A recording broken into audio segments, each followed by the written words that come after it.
Hello, friends of the Retina Channel podcast. Welcome to another episode of this series. This episode is slightly different than our regular format in a way that is not a journal club. As you may know, once in a while I record an episode during a meeting, and this episode is one of those. We had a meeting in Toronto that was a CME event for our local optometry colleagues, and during that meeting, I took a chance and asked a panel of attendees with about their opinion on our interactions with each other, interaction between optometry and the specialty of retina. So I was curious to know what's strong in our interaction, what's lacking in our interaction, and trying to improve our patient communication and our patient care at the end of it. So the focus is really about the interaction and the communication between optometry and retina as a specialty. And there was some back and forth questions and answers, and I found that was educational for me as a retina specialist. And I hope you also find it helpful, whether you're an optometrist, retina specialist, general ophthalmologist, or a student in any of these fields. Our panelists in the order of speaking and from the right of the screen were Dr. George Papadakis, Dr. Brian Feinstein, Dr. Lena Moiseiykina, and Dr. Nagar Sohbati. Well, here's the panel discussion. I hope you enjoy it. I want to thank these nice panelists who accepted my invitation and to come to talk to all of us. So, Dr. Brian Feinstein, we have worked with for a long time, and he has Feinstein Eye Clinic in the Richmond Hill area. We share many patients, and fun facts about him is that he owns a Harley Davidson. and he enjoys riding it up the cross country. And then Dr. Lena Moiseiykina, again, I've worked for a long time, and I think her and she and I graduated at the same time. We started working in Toronto around 2013, 2014, and she works in the Midtown Eye Care now. And then fun facts about her is that she speaks both Ukrainian and Russian. And Dr. Papadakis also worked for a long time. I think you actually used to work at TRI for a short time. And we share many patients. He works at the Finch Avenue Optometry. He's a low vision specialist as well. He has a big cohort of low vision patients. And fun facts about him is that he likes woodwork.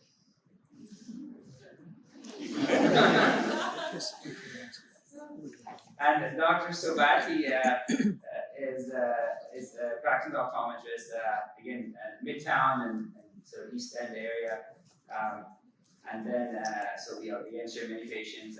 She finished her residency 2020 or so back in Toronto.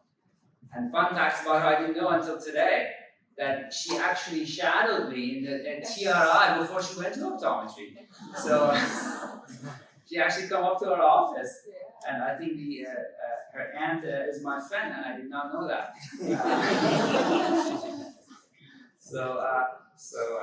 Pleasure to have you all for you on board.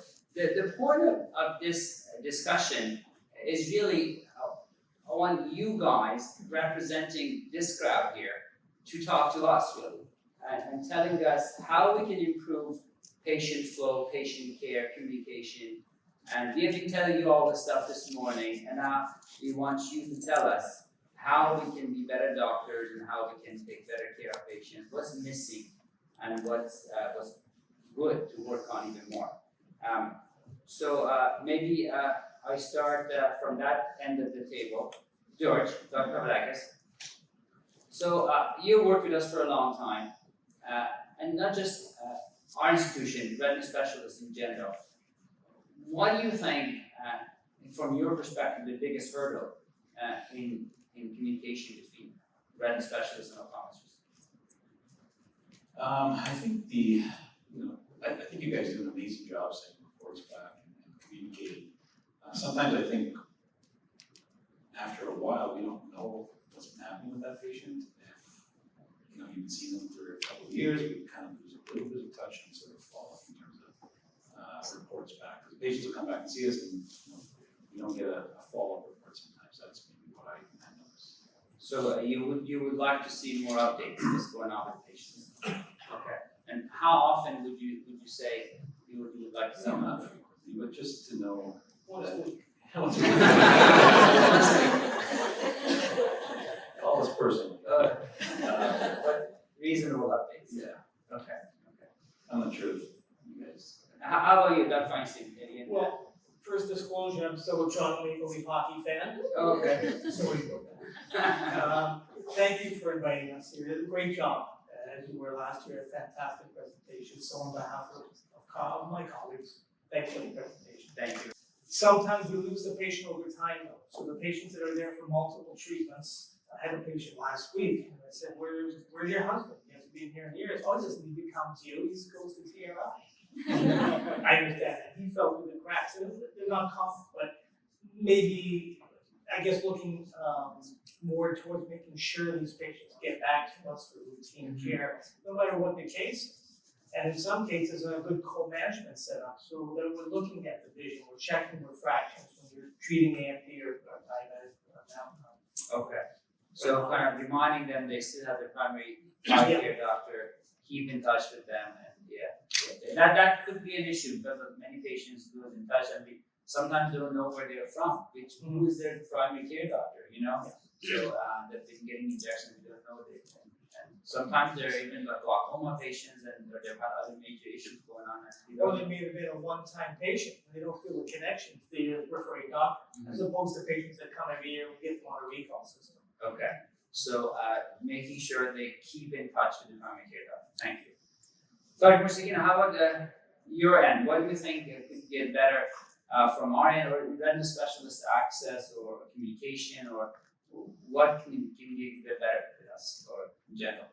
Well, I think Dr. Papadakis already covered it quite extensively, but responding back to us at different milestones during their treatment.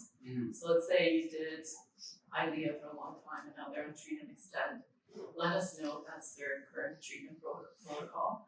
Or if you switch their drug to something else, please give us an update on what drug they're using, because when they come back to us, I usually pull up the report that you have sent to us. And I'll say, oh, I see you're on this drug. And they're like, no, I'm not. And then it makes me look bad, because I thought, here I am sort of pulling your report, and I feel like I'm pulling it up so that I can show them, I see what you're doing. We're in a communication, we're co-managing you together. And so when I don't have up-to-date information, it makes me look bad, it makes me feel like I'm not out of the loop. So just, I guess, those little milestones along the way, let's say if you did a certain procedure or laser or whatever it is, just send us an update during that change in treatment. Okay, so update, especially when there's on milestones, change medication and treatment. Okay. So I tell you, from my end, why I wouldn't do that, I would love to do that, is that it just takes time, So and I have like 80 patients lined up, so a letter is like a minute per patient. I guess I can do that if I just send you my notes. Yes. Would that be enough? Without hello, Dr. Moiseiykina. Just the notes. Yes. You would decipher that and you would test it. Yeah, and in Ontario, I understand that when you have a consult, the consult pays you as the doctor to send back a report, and then to subsequent visits, there's no report, I guess. There's no requirement, because when there's a new patient, we have to by law send the report, but after that there isn't any. So, but by sending an update, if I send you a copy of my check, it takes me like really a second to just fax it. If that's good enough, I guess that's the same as my end. Okay, Dr. Sohbati, in your 4 years of practice as an optometrist, what's the biggest hurdle you've found dealing with a retina specialist like me or our institution, TRI, or even downtown? Well, overall, you guys do a great job. But the panelists have added a lot of new things. But just to add on top of that, and the referral processes, sometimes when we make a referral, we like to be kind of in the loop as to what the status of the referral is. And there's certain institutions and hospitals where when we make a referral, we have to go through a portal. So we upload a referral note, and then that gets updated. It is being triaged, or the patient's been booked, or they've been seen, and the report kind of goes in there too. So we kind of get like a time update on everything, so we don't have to necessarily call the office and say, has the patient been seen, or have you received the report? Because sometimes they get fax and we're like, we never heard back, did they receive it, did they not? So a portal system like that eliminates those extra phone calls to the office, clears up some of the phone lines maybe, and keeps both offices in loop. It's been there, it's there, so we know they received it and we get updates on it. So that's just like a little. Just maybe one step for our management. Yes, We Jen. are working on a letter to send back to you, so we're not gonna be booking them right away. We'll send you back the same discussion referral, and if our who's waiting to get an appointment, the next available. That's amazing, yeah. Okay, so the answer was that you're working on some kind of immediate feedback that you have received the referral that week. Actually, someone today just asked me that, I sent the patient and know what happened to the referral. So, okay, thank you. Okay, so Dr. Papadakis, you're a low vision specialist. You hold a diplomate in low vision, which is a very stellar achievement. So, what have you seen not being done or could be done better in dealing with low vision patients? We have a lot of low vision patients, as you can imagine. So, what could we do better? How could we do better? Well, first thing, I think everybody thinks low vision is like legal blindness 2200, and it's not. I mean, at least for myself, I want to be seeing these patients early, more like 2040, 2050, preparing them for what, when they're able to handle lower power devices or visual aids. The other thing that is of concern a lot of times is, I think, contrast sensitivity. I don't know if a lot of us measure that or take that into consideration. But a patient with poor contrast may have 20/20 vision, 20/40, 20/30, and they're complaining. And you're seeing them, or we're especially seeing them, they're not seeing too much change on OCT. But at the same time, contrast sensitivity can predict vision loss sometimes months to years ahead of actual vision loss. So you gotta take that into consideration. I see a lot of patients with reduced contrast who are complaining, and you may want to consider treating earlier if you're considering treating if they've had that sort of reduction. So yeah, that would be, and so Just patients getting sometimes them late. You're getting those patients late. getting them late. I'm starting to see them early now, or we're starting to see them. But I think a lot of them end up seeing us indirectly, and they'll come in and say, "Why didn't my specialist tell me about this service?" Okay. And so low vision, I have no training in low vision. But I know you have a lot, obviously, and some optometrists do as well. Just for us to know, what percentage of optometry practices are comfortable doing low vision? Do you have an idea? Or can I maybe get a show of hand? Or who does low vision here? Wow, a staggering number of 2. Low vision Plus doesn't you, 3. necessarily have to be. Low vision just could be higher reading power, something like that. You could be, and doing a good refraction sometimes is a lot. Because sometimes you're seeing these patients for a few years, and they develop changes in their refractive status, and they become 20/80, but maybe they're really 20/40. And that it would be important for you to know that too. Mhm. I had a glaucoma patient who I saw, and the glaucoma specialist was doing visual fields and following this patient, and this person's report said they were 2100, but they were actually 20/30 after refraction at high astigmatism. When you're doing a visual field and you're not getting a good refraction, or you're not using it, it can affect the results of that. Okay. And how does low vision intersect with a service like CNIB? Should we just say send to CNIB, or send to you, or send to both? Or if you need it, you send to CNIB? How does it work? Yeah, I mean, if you're sending them directly to CNIB, they're not getting the refraction. They're not getting the full sort of overall assessment. CNIB will take it maybe one step further. We'll go to the home and help them with other mobility issues and things like that. But it's just and that's the mistake I think that's always been done, is we assume CNIB. Again, not all patients are eligible to get some of these services if they're not, legally blind, let's say, or they don't have severe vision loss. So, and most patients, because of anti-VEGFs, are now much more able to get assistance from a low vision practice, or even a regular optometrist who's basically a general optometrist who do basic low vision, which I think we all can sort of do some basic low vision, prescribe a high hat or something like that. So they're not mutually exclusive, those services, we can send to both essentially. Correct, but again, I would suggest co-management with your referring doctor, and if that doctor feels that they may not be able to handle, they can refer to another colleague. We're in optometry, a lot of us are now co-managing amongst each other. There's a lot of subspecialties in optometry. It's not vision therapy, dry eye, so glaucoma even. So I think, we have that capability. Okay, very nice. That brings me to my question to Dr. Feinstein. I was going to ask about glaucoma. So we have a lot of patients who have glaucoma and they have retinal disease. So how comfortable can we be with you managing the glaucoma without really getting involved with number of drops and doing visual fields and all that? So in terms of our optometry colleagues, can we just rely and send the glaucoma management to you? Yeah, I manage glaucoma for all patients. Okay. The diabetic patient, absolutely. It's a retinal issue and you're managing one aspect that many different specialists that this patient may have to see. I'll continue managing the glaucoma. Okay. Absolutely.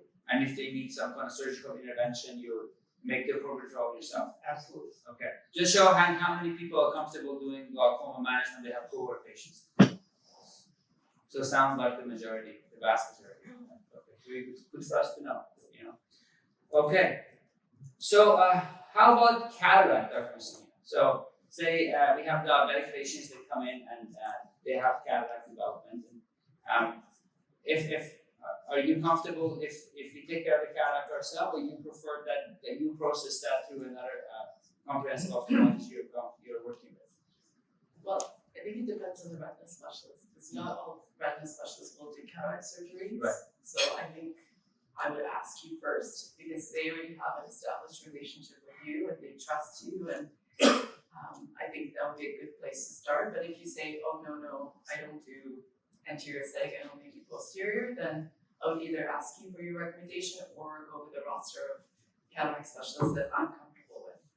So I think it can go either way. I know there's some really great retina people that do cataract surgery as well, and I feel very comfortable having my patient in their hands because they have posterior aesthetic pathology and they have a cataract, and they can manage both very comfortably. Okay, so you're comfortable if you handle cataract. Okay. All right. So maybe the last question I start with you, Nagar. What would you suggest to us to do as an institution to do better? What's our take-home message from this discussion? And then I'll ask one for each of you the same question.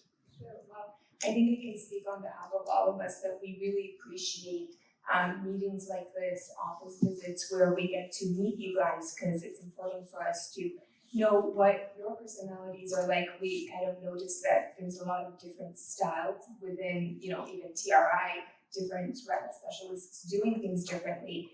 And as optometrists, we spend a lot of time with our patients. Sometimes we know them more than we would like them to know, more than we would like to know. We know about their family dynamics and everything. So the match that we make to a retina specialist, it improves patient experience at the end as well. So we're like, well, these are the list of specialists we can refer to, and getting to know you guys will help us make that better match. So you guys do a great job at doing that, and I think we all appreciate that. But just in general, coming to the office too may help us better understand the flow of the clinic, so that we can, set expectations for our patients. Well, that's a good suggestion. So maybe we should arrange office visits for whoever is interested, just to see how things work for us. Thank you. How about you, Lena? What's your suggestion for us? If any, I don't want to teach you. Nagar, I think you did a great job of explaining that. I do think that just getting to know the doctors and having that personal sort of collaborative approach, like when you see a patient, you say, oh, you see Dr. Moiseiykina for your routine care, that gives a lot of confidence in the patient, that they feel like, oh, they know my optometrist. And when, for example, I refer patients to a specialist, I usually say, you're going to a great doctor, they're an expert in their field, they usually build up the person where they're going to be, going to just to make the patient feel at ease, that they're going to be with somebody that I trust and that I know. And again, I think early in my career, I feel like I didn't make enough connections with those specialists, and now I truly see the importance of meeting the ophthalmologists that are seeing my patients, and then we have that personal connection, because ultimately, we're just a big collaborative sort of co-management group, and we want to work together to really lift each other up and have a positive working relationship, because that really benefits our patients in the long run. I get that. I think I know what you're saying, because sometimes when I get a referral from someone I know, and when I see the patient, they act as if they already know me. We have the rapport already established, and that makes a big difference, So you're suggesting we do the same essentially. So, just reintroduce them back with supportive words, and okay, thank you. That's very good. How would you do that, Feinstein? What recommendation, suggestion do you have? I tend to hold on to patients and try to manage their retinal conditions when they're mild to moderate. At some point, I question when to pull the trigger, do the referral. So I'm wondering if there might be a more efficient system of phoning you after sending images, perhaps, and the information, and a phone call. Just to decide, is it worth sending the patient their time?